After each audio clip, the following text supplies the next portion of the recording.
Good. Thank you sir. তার চাইতে good হলো তোমার হাতটি ভালো হয়ে গেছে। জি স্যার।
কেমন গান করলো আমরা জানবো শ্রদ্ধেয় ফেরদৌস ওয়াহিদ স্যারের কাছ থেকে।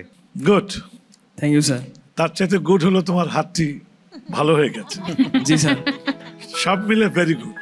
Thank you sir. এনিওয়ে তুমি ভালো গেয়েছো বরাবরের মতো। দেখা যাক ভাগ্যে কি আছে। জি স্যার। ধন্যবাদ। Thank you sir. All the best.